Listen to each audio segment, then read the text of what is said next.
Assalamualaikum warahmatullahi wabarakatuh. Alhamdulillah, alhamdulillahi rabbil alamin. Assalatu wassalamu ala asrafil anbiya'i wal mursalin, sayyidina wa maulana Muhammadin. Ashhadu an la ilaha illallah wa ashhadu anna Muhammadar Rasulullah.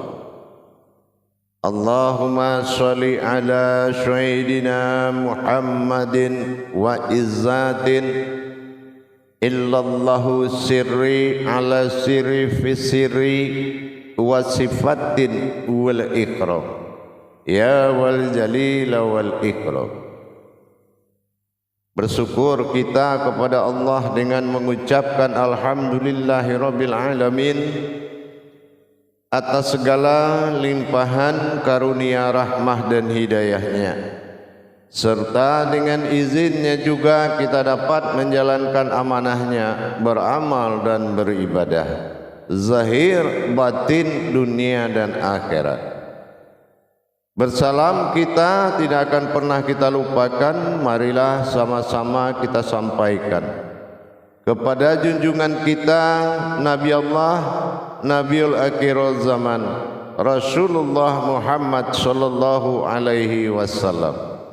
Atasnya kalimahnya kita kalamkan dengan membacakan Allahumma sholli ala sayyidina Muhammad wa ala alihi sayyidina Muhammad. Wa tahirin wal mujahidina amma ba'du ibadallah. Alhamdulillah bertemu lagi dengan saya Guru Mursyid Syekh Nur Muhammad Buya Irwan Maulana Al-Khalidi Sumatera Barat, dalam makom majelis zikir Ma'rifatullah dalam lindungan Yayasan Islam Hidayatul Mubarakah.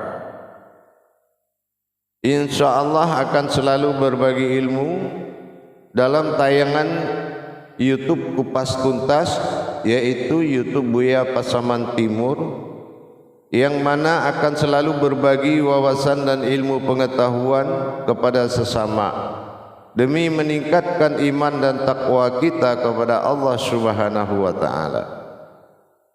Insyaallah pada waktu dan kesempatan yang sangat kita muliakan yang diberi oleh Allah, pada saat ini saya akan berbagi wawasan tentang kelanjutan dari 4 batin Allah pada diri kita.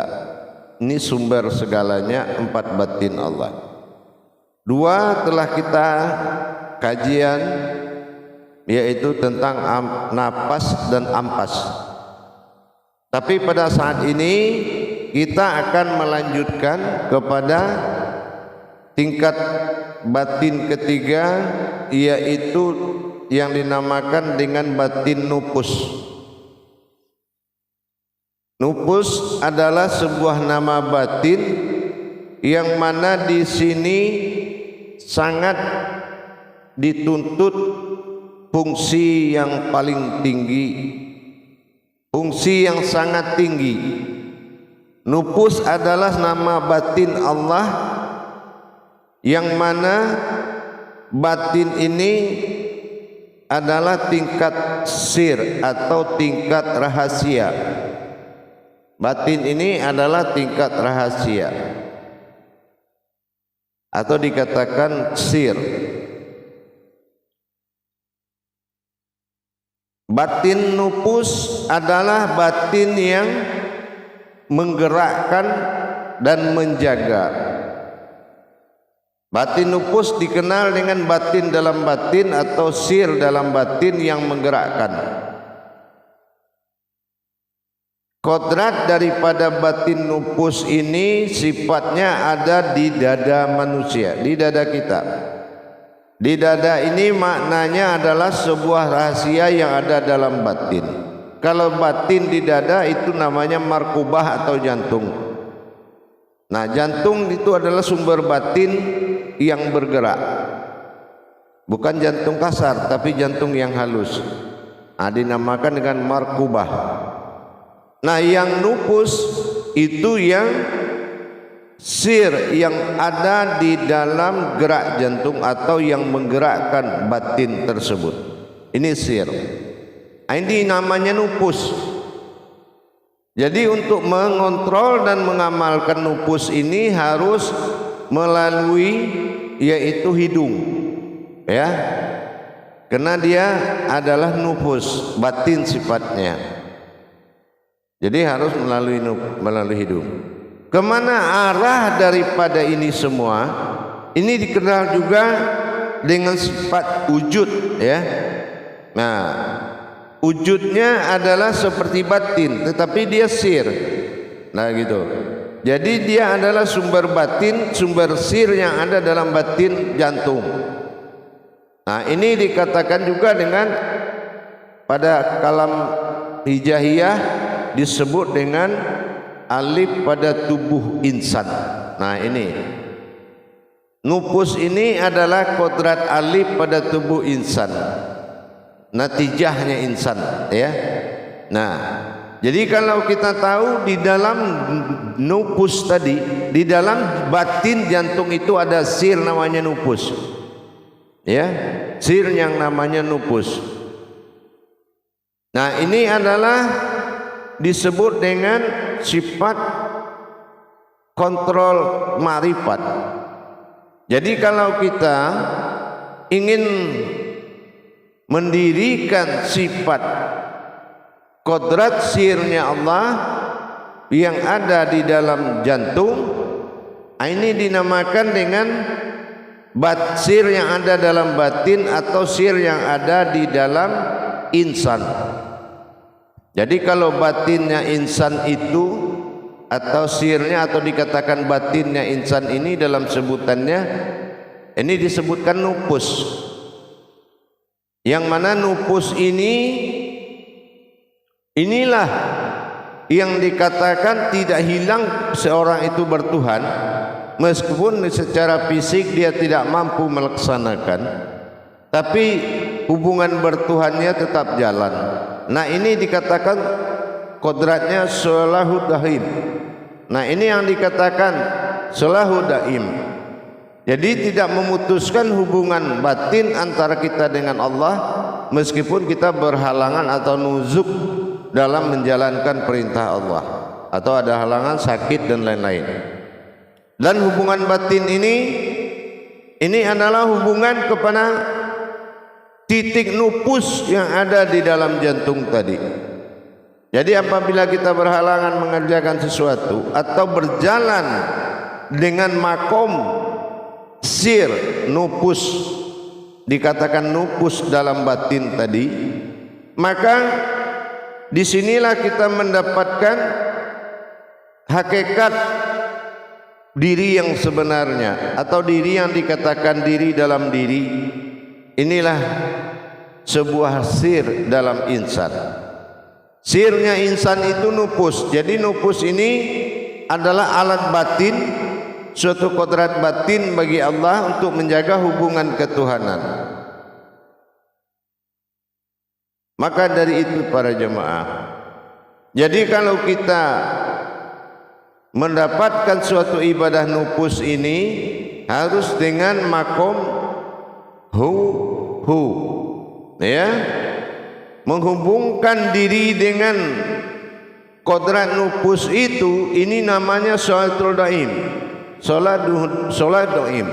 Ini sholahud daim ini adalah hubungan batin.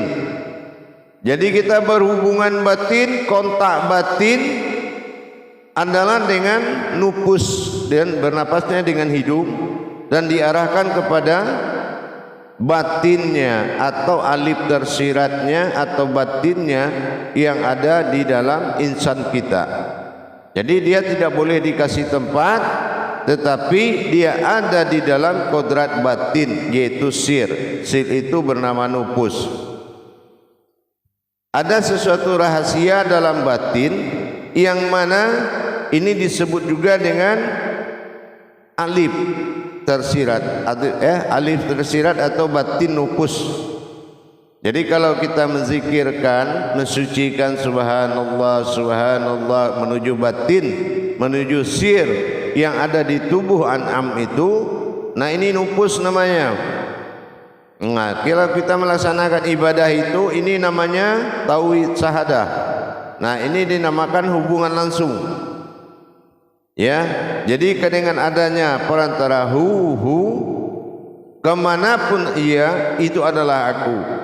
Tidak ada melainkan kecuali aku sendiri. La maujudun illallah.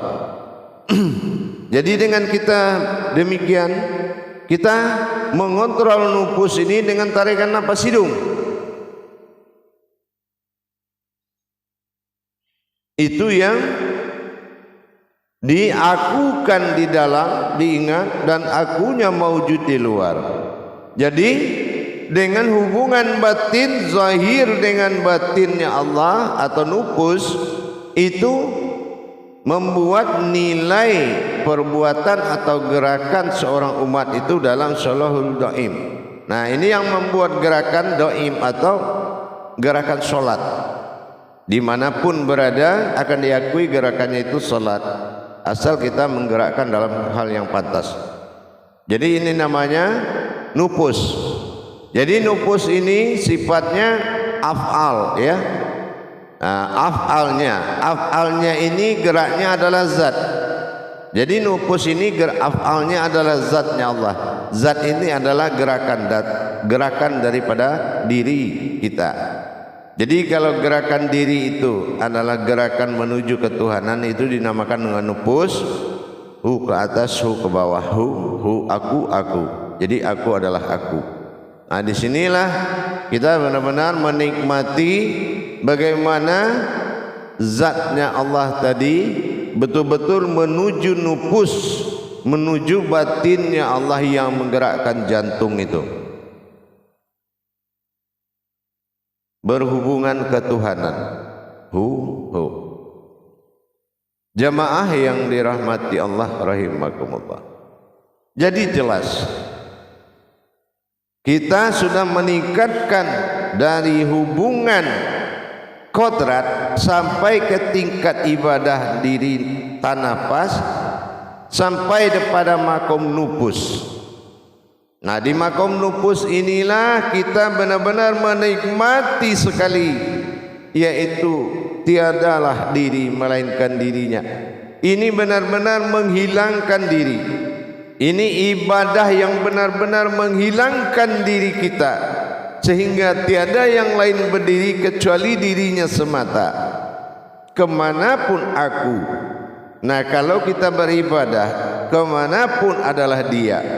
Tapi kalau untuk kodrat diri dinamakan kemanapun dia adalah aku. Siapapun dia itulah aku. Ini pertanggungjawabannya semakin kuat. Jadi kalau kita sudah bisa masuk ke makom begini, insya Allah ini sudah makom tertinggi. Bukan tertinggi, tapi makom yang sangat tinggi. Ya, makom yang sangat tinggi, yang mana tauhid ilahiyahnya menuntut kesempurnaan pandangan kita. Jadi kuncinya ada di kesempurnaan pandangan, yaitu ma'rifat. Jamaah yang dirahmati Allah rahimakumullah. Jadi kita ini selalu meningkatkan kuantitas diri kita. Kita selalu meningkatkan kuantitas diri kita untuk mendapatkan kualitas diri. Dengan kita mendapatkan kualitas diri, otomatis derajat ibadah kita ini akan terangkat tinggi. Baik ibadullah, beribadah langsung kepada Allah seperti syahadah seperti ini, baik itu sa'adiyah ibadahnya zikir,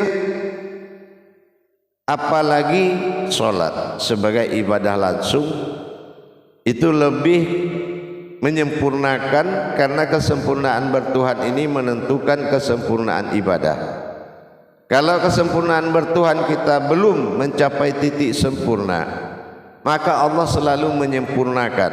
Tapi kalau kita tidak bisa meningkatkan dengan pemahaman dan belajar, bagaimana bisa Allah mau memudahkan atau memberikan kesempurnaan? Hadirin jamaah yang dirahmati Allah rahimakumullah. Jadi dengan kita mengetahui kepada tingkat nupus ini, inilah yang dialami oleh seorang bayi dalam perjalanan 9 bulan. 9 bulan dia menjadi batin, ada sir yang menggerakkan batin tersebut. Ada sir yang bersembunyi dalam batin, yaitu yang menggerakkan jantungnya. Itu nupus namanya. Jadi 9 bulan itu dijaga oleh nupus tadi, rahasia tadi, sehingga apa yang dia mau, ada kodrat rahasia yang selalu memenuhi keinginan perjalanan dari 9 bulan dalam rahim ibu. Di sini kita semakin mendapatkan pemahaman yang lebih daripada selama ini. Kita dapat lagi pemahaman yang lebih. Jadi insya Allah jamaah yang dirahmati Allah rahimakumullah, insya Allah mudah-mudahan dengan adanya zikir nupus hu ini, aku adalah aku, nanti insya Allah kita akan lanjutkan ke tingkat anpasnya. Jadi dengan adanya nupus ini, dari napas, tanapas dan nupus, tajali sirullahnya semakin mendekati kepada kesempurnaan. Tentunya dengan takwa, tentunya dengan tawakal. Tawakal belajar dengan sami'na wa ta'na. InsyaAllah para hadirin, para jemaah, para pemirsa, kaum muslimin dan muslimat rahimakumullah, mudah-mudahan penyempurnaan demi penyempurnaan ibadah diri ini kepada Allah semakin hari semakin meningkat. Tentunya dengan kita melaksanakan suatu persyaratan, yaitu hati. Apapun pemahaman kita, kalau memang hati tidak mencari Tuhan, tidak ada jalan untukmu. Kalau hati tidak mencari Tuhan, tidak ada jalan bagi seseorang yang tidak mencariku. Walazina jahadu fitnah lahadiyahum subulana. Ankabut 69. Benar-benar kita ini betul-betul mencari dan membutuhkan Tuhan. Tiada kenyamanan bagi hidup seseorang tanpa Tuhan. Tiada kebahagiaan bagi hidup seseorang tanpa Tuhan. Dan tiada keindahan hidup seseorang tanpa Tuhan. Kalau hanya tanpa Tuhan, kalau hidup sekadar hidup, hewan di hutan juga hidup. Kalau sekadar berilmu dan menuntut ilmu, iblis pun tinggi ilmunya. Ini sudah sering saya amanahkan. Tetapi kalau untuk menjadi hambanya Allah, kembalilah kita kepada awal diri adalah Tuhan. Wahid tunggal awal mula jadinya. Awaluddin marifatullah. Beribadah dia bernama Allah. Ini awal agama, bukan awal diri.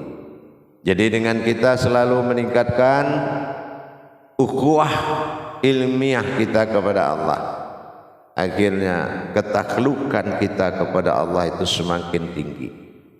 Tapi dengan kita tidak mau mendirikan jabariyah perbendaharaan Allah, tidak memahami seluruh hakikat-hakikat dari syariat, karena akhirnya kita akan kembali kepada syariat. Tidak ada ibadah ilmu yang anti ibadah. Justru ilmu itulah yang menjadi induknya ibadah. Untuk itu para hadirin, mudah-mudahan bermanfaat buat kita semua dan dapat kita laksanakan ibadahnya dengan baik, dengan penuh kesadaran. Apalah arti hidup tanpa yang menghidupkan? Barakallahu ya Karim, ya Rahman, ya Rahim. Akhirul kalam, wabillahi taufik wal hidayah. Wassalamualaikum warahmatullahi wabarakatuh.